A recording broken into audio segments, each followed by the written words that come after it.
fed lies for years that football and basketball are revenue producers, when in fact nearly 50% of all FBS football teams operate at a deficit. That's the division above us.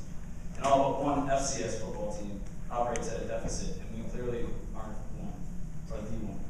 Basketball's financial realities are even worse. Incredulously, our decisions, which isn't any to blame here, in the past few years, has been to increase spending on both these teams by bringing in named head coaches in hopes of raising Towson's brand awareness, or whatever marketing term best serves the logic. To an extent, it has worked.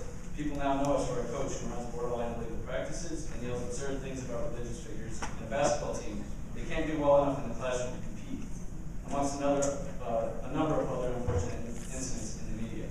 We need to do better than this, and we don't need to be spending the money on the false belief that we can make money through men's basketball and football to do it. So don't lose the focus here.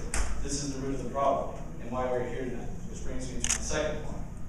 It is not, and let me repeat, it is not Title IX's fault. I mentioned at the outset that I went to Ithaca College as an undergraduate.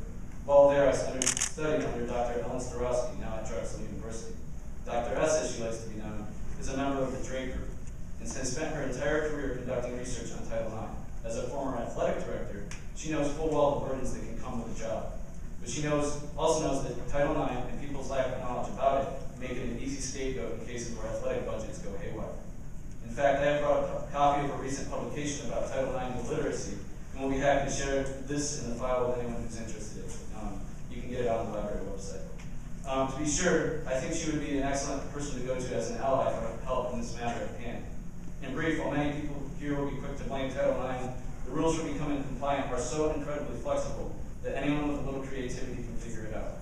However, in the hyper-masculine world of competitive sport, the easiest thing to do is blame women, and others will follow. Reality began.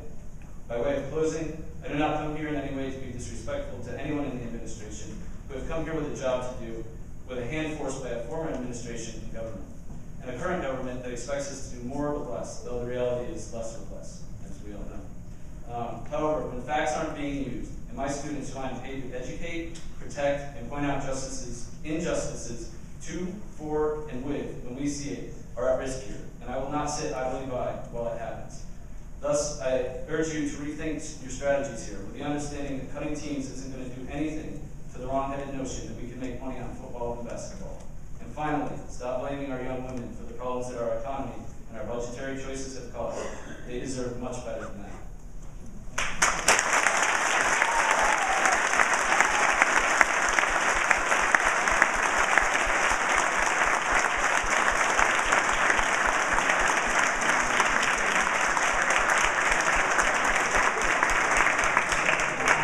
Thank you very much.